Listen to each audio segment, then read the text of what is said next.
So I want to talk about rounded shoulder posture and how to fix it, but also just what to think about, because it's not one size fits all. I'm going to give you 5 exercises, and there's just a few things that contribute to rounded shoulders. It could be tight pecs. Your lats actually come and finish on the inside of your biceps, so that can cause internal rotation. So we're just going to work on loosening off those tight muscles, and then to actually get some changes over time, you need to strengthen what's weak. So these will be tight potentially from overuse, posture, day-to-day life, but then you want to reverse that by loosening them off first, but give them a reason to change and stay in a better position. So we're going to strengthen our back and then pick a couple of exercises to do that. So ideally you're doing everything with the stretching and the strengthening exercises daily or every couple of days if you're just trying to correct a bad posture. But then if you're going to do it, then you can either alternate, so stretching one day, strengthening the next day, or you can even add in a rest day. It's up to you. Shouldn't be too high volume, but just stick to what you can manage. 2 to 3 sets, 10 to 15 reps of each thing, and then with the stretches, 45 to 60 seconds. So on to the first one. So we have 2 schools of thought here with the mobility. We want to loosen off the top just to give us access to that range, but at the same time, if you've been hunched over for so long, your spine's going to get stiff, and if your spine's stiff, then it doesn't matter how loose this is, you can't open up. So we're going to focus on loosening off with the roller first. Don't be too complex, just a little bit of general movement up and down, side to side, and then even just scrub your spine side to side, just to try and get a bit of blood in there. Then we're going to go into the active part. So just think of your breath as a facilitator, and we're just going to focus on that. So lower back goes into the ground, because what will happen is when you arch back, your lower back's going to compensate. Your spine hasn't moved, but your lower back has. So let's get that in. Engage your core not too aggressively. Support your head, flex forward, come back. And what you want to think about is somebody lifting your armpits up and going back. And then you're just going to spend some time at the end here. One big deep breath in, one deep breath out. And don't rush this, because what's going to happen is if you rush it, the stiffness doesn't go away. The breath helps it dissipate. Flex forward on the same part, come back, slowly, lifting the armpits up and then back, so you're creating that space in between your spine. Get to the end range, don't let your core go, keep it engaged. Deep breath in, breath out, and then you would just move down one vertebrae. You might get some clicks at the end, so flex forward, lower back's in, core's in, armpits up, armpits back. 1 or 2 breaths at the end range, flex forward, repeat on that, and go all the way up your spine. So now we're going to focus on stretching your lats as well as the middle of your spine. So we're going to do a kneeling lat stretch on the bench. If you have a stick for your hands, that's great. But when we're looking to extend, we're going to take the same theory with the roller extensions. Have a little bit of engagement in your core, otherwise you might be getting it from your lower back.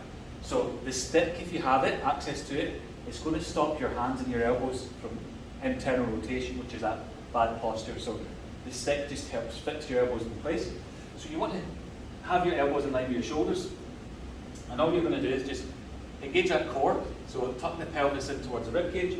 You're just going to breathe out and come down, and you'll see my hands are touching. That's just because I don't have the stick. That's causing that internal rotation, so we're trying to avoid that. So ideally, hands are going out, you're tucking the tailbone in, you're pushing the chest to the floor, you're just holding that stretch.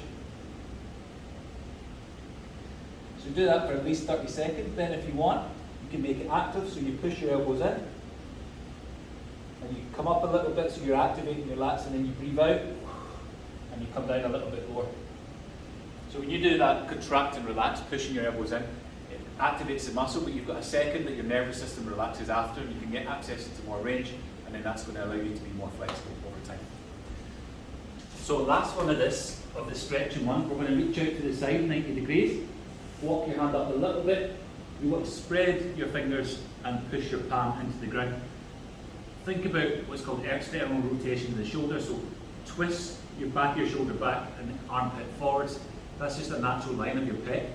And then you're just going to come out over here and just stretch. Gradually increase the range over time. Same as the other exercises. Work slowly with your breath. In and out through the nose. That just puts you in a relaxed state to stop the resistance. But then actively look to stretch, twist that armpit forwards, the shoulder back. So you try to open up that chest, And this is the passive stretch. And then we're just going to add in a lift and a reach for 3 to 5 seconds. We're just trying to strengthen the back of the shoulder a little bit. And then from there, once you've done 3 to 5 seconds, try and walk your hand out further, get a bit more range.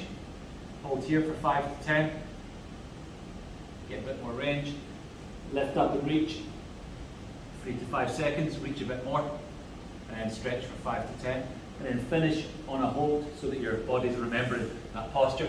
So do that 3 times. You're starting with a 20 to 30 second stretch and then actively lifting for 3 to 5 seconds, stretching for 5 to 10. Repeat that 3 times. So the previous one, the Ys and Ts, are strengthening in the shortened range. We're going to try and strengthen in your lengthened range. So if you remember from the start of the video, the biceps attached to the front of the shoulder, and if you're always internally rotated, we want to create length and strength at the end range. Dumbbell pullover is great for that, so start light. Depending on how stiff you are, you want to put the middle of your thoracic spine against the bench. Hips stay down, and you want to push up and away from you, not just drop down. You want to create that length. You're going to come to the back, pause, and then keep the shoulder blades engaged, pulling up to the top.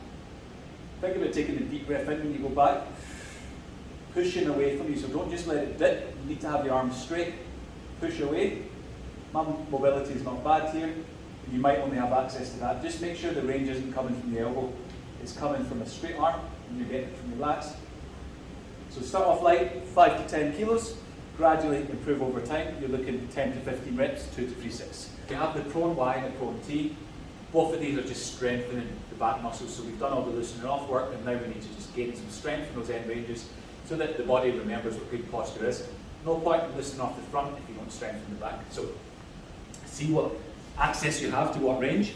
If you're stiff, you might not have access to the Y, but let's just look to engage your shoulder blades first so we're not using our neck muscles. Eyes are down, chin's tucked under. We're going to pull our shoulder blades to back pockets, lift up, hold for a second, come back down.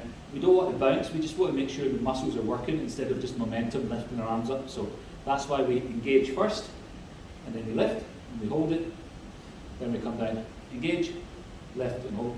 That's the Y. If you don't have access to that, then you're going to go for the T. It's the same thing, engage, and then lift. And then over time, if you feel that your mobility is increasing, you can come up a little bit, engage, lift, and then repeat that. So you're 15 reps for this, 2 to